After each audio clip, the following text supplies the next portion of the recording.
I've been unemployed for 4 years. I sent out over 7,000 applications, and I've got qualifications, experience, everything, and I'm not getting anything. So I know exactly what you're going through. The sad part is, however, that you are the ultimate target for scams. I mean, it does make sense because we haven't got money. But the sad part is that people know we're desperate. I come to you, I offer you a job of 50,000 Rand a month. But you're not going to jump on it. I mean, you're going to jump on me to get that job. I mean, I would. So, the first rule I have for you, if it's too good to be true, it is. I mean, I have been through, I don't know how many scams that I've personally been subjected to. Sorry, I'm just trying to get my presentation up here. That, I mean, just a few months ago, I was offered an amazing job in Abu Dhabi with Subsea 7, which is an oil company, for a salary of over 80,000 a month. Now, based on my experience, based on my qualifications and everything, that is the kind of salary I should be earning. The joke is, I didn't go for an interview. These people contacted me on LinkedIn, and please, LinkedIn is a wonderful platform, but don't believe everything you see and hear there. There is no protection for you on LinkedIn. Even if you report it to the LinkedIn administrators, they're not going to help you. They basically, even if you give them proof that, look, your platform is being used to con people, they don't really care. For them, it's about don't ruffle, don't shake the waters, just shut up, be happy, and use our platform. Don't upset anyone. The sad part is also because our police service is unfortunately not functioning the way it's supposed to, and because Department of Labour and government in general is not functioning the way it's supposed to, there is no protection for you. I mean, I was used personally as slave labour about, it's now almost, more than a year ago. For more than 6 months. Didn't get paid a cent. I was working my butt off. I went to the police, not only to the police, I went to the Hawks, to the top unit in the Hawks. I've got documentary proof, I've got voice recordings, everything. I gave it to them. I can't even get an investigation open, let alone a criminal investigation. So you are there completely naked. Nobody's going to protect you. That's why you have to do your homework. There are literally, every day there are millions of scams being perpetrated, and you are the ideal target because you're unemployed. You want to believe this is for real. I mean, when I got this job offer from Subsea 7, I was jumping up and down. I was getting ready to jump in with everything I had because I've got a job. There was no job. There was absolutely nothing. The biggest scams being run in South Africa today are fake ads. Now, you might want to ask yourself, why go to all that trouble? Because your information is valuable. If I've got your name, if I've got your ID number, I can copy your ID, I can get a fake ID made, I can get a fake passport, I can get a bank account, whatever, and I'm using your name. And I'm running up debt in your name. So that is the purpose behind most of these things. They want your information, because information has value today. Also, these wonderful schemes you get where, no, you can sit at home, you just do a couple of things for us on the computer, you just transfer the software. Don't. They pull, I mean, if you go on the internet, there is billions of software that you can pull for free. They either get something for free off the internet and then they send it to you and you pay for it, or they don't even send you anything, you just pay for nothing. Then also, if they ask you to pay an application fee, no reputable recruitment agency or any agencies will ask you to pay an application fee. So if they do that, don't go for it. These things where they also tell you to send a fax through, fax your CV through. How that scam works is that you send your however many pages of your CV through, and this is like some of those old scams that they used to run with the cell phone. They use the cell phone number or the telephone number you're using, and then they run up a massive account for you on your telephone bill. So you end up with a telephone account of a couple of thousand rand that you're going to have to pay. Also, these lucrative overseas opportunities that I told you about, they're not what they appear to be. Because you're responsible. If it's a legit opportunity, they will do an interview with you via Skype at least, at the very least. And they will not approach you. You will have approached them, you will have applied. If they approach you, then even if they tell you, wow, we saw your CV on LinkedIn, it's amazing, we want you. It's like, okay, so start digging deeper. Contact somebody who is not the person who contacted you. The biggest way you can identify this is that the person will be from, let's say for instance, ambitiousfutures.org.za. That's their website. But the email address they're using is jacqueline@gmail.com. If you're with a major company, why have you got a Gmail address? Why are you using a Gmail address? That is one of the major points that you can see, look, this is not legit. So that gets me with the international jobs to the major problem we've got, human trafficking. I know people think when you start talking about trafficking and slave labor, this is ancient Greek times, this is Roman times. We don't have slave labor and trafficking. Slave labor in the modern age is at an unprecedented level, higher than ever before in the history. I mean, just if we look just at children, there's a child that disappears every 5 hours in South Africa. Now, if they are lucky, and I'm sorry to have to say this, but it's unfortunately the society we're in, if they are lucky, they get killed. If they're not lucky, they get trafficked around the world, they get used as prostitutes, they get used in the porn industry. I'm sorry if I maybe get a bit emotional about this, because this is something very close to my heart. That's what I'm saying, if they are lucky, they get killed. You don't want to know the numbers in terms of prostitution, in terms of the sex industry is unfortunately the biggest part of this, but it's not the only one. And what makes human trafficking and slave labor so profitable is, at this stage, it is the second most profitable organized crime globally. We're talking about over $140 billion annually that's generated through this. So especially if you get a job opportunity from abroad, you don't have to do your homework. You have to do more research, more homework than if you're doing a PhD thesis. You have to make sure this thing is legit.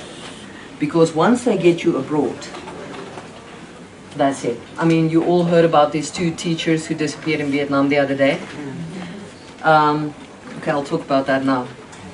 The ultimate aim of trafficking is, like I said, the sex industry is the biggest one, prostitution and pornography. Now, I know we all like to watch a bit of porn now and then, I mean. But the problem is, the majority of people used in those videos, in the magazines and whatever, they are not doing this voluntarily. They are literally doing it with a gun to their head. They are being fed drugs to make them dependent on drugs, to make them compliant so that they will do whatever the person wants them to do. The other thing is, I don't know if you've maybe heard of it, these sweatshops, what they call sweatshops. Basically they do any kind of labor there and they don't get paid for anything. I mean, imagine if you've got a business. Your largest overhead that you will have is your staff. Now, if I can cut out the whole having to pay salaries to people, I can get you to work 8 to 10 hours for free for me every day, and you do it every day, and I can even make you work 20 hours a day. I mean, how much more profitable is my business going to be? And here's the sad part. It is not some dingy little flat in Sunnyside or Hillbrow where it's being done.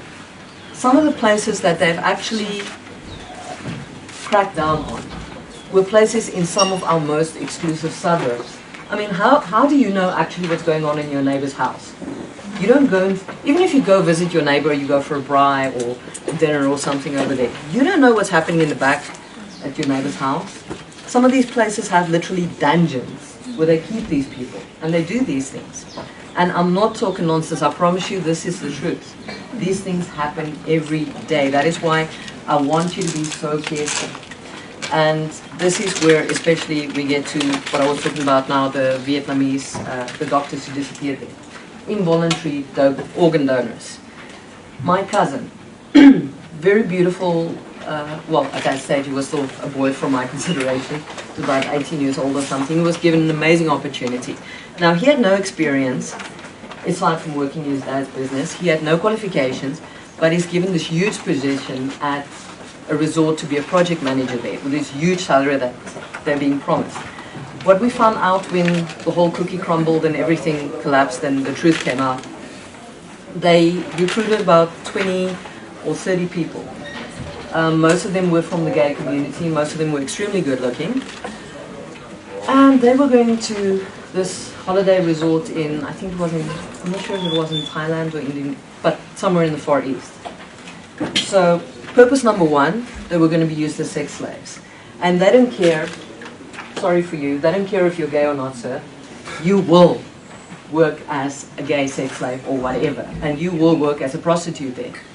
And if they find someone who needs an organ donation, doesn't matter what organ it is, if they need your skin, your corneas of your eyes, your heart, then you go from prostitution to being an involuntary organ donor, and that's what happened to those two teachers in Vietnam. They became, well, my nice term for it is involuntary organ donors. Because there's, I think, 2 programs on TV right now. One is a mini-series or a movie or something, and the other one's a regular documentary called Traffickers, where they had an interview with this one guy, and he said, but I paid this guy, he's got 2 kidneys. I paid him quite a lot of money for his 1 kidney. What's the problem? What if it hadn't been his kidney? What if they'd wanted your heart? What if they wanted your lungs? You're dead. And those people, they don't get medical, the guy who pays for the organs gets proper medical treatment. You, they basically put on a slab, cut you open, take out what they want and throw you away, like yesterday's. And these are not, you remember that movie Taken with Liam Neeson? Yes. Where his daughter was, these are not fiction, people. These are for real. I mean, I'm actually feeling nauseous talking about this because, like I said, this almost happened to my cousin. These things happen every day.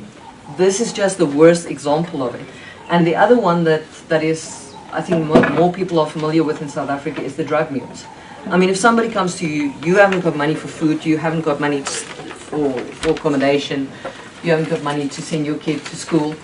If somebody comes to you and say to you, you just take a trip for me, you take this little package with you, you take a nice little holiday to London, I pay for everything.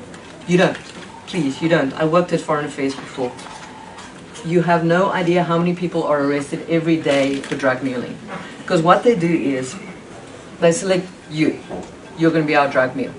But he's our drug operator or whatever. So he calls London Airport. He says to them, look, that gentleman over there has got drugs. So he gets arrested. Meanwhile, he goes through with the drugs. So this is a whole scam. Yeah, because if I divert attention away, then they're going to be looking for you. They're not going to be paying attention to me. Because they know you're coming through.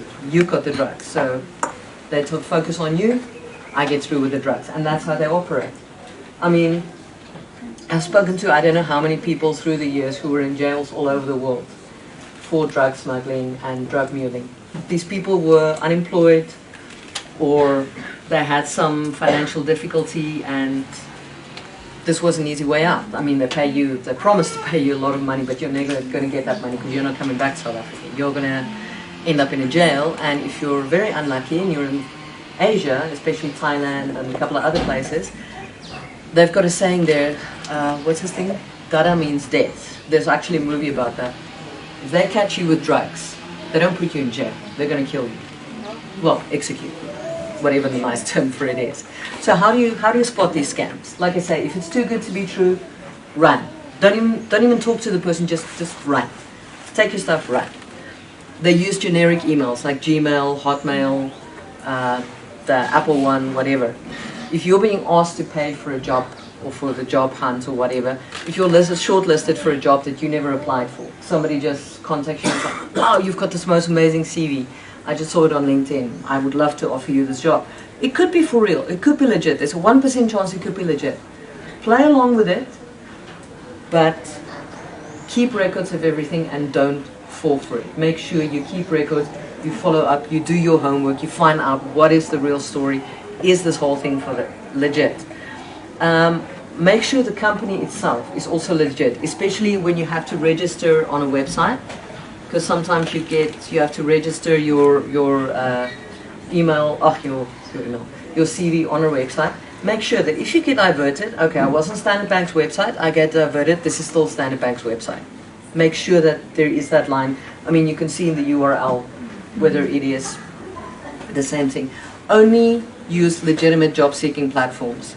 And before uploading your CV to any website, like I said, make sure it's legit. There are so many scams, it's not even funny. And South African government departments don't, in general, advertise their jobs on social media.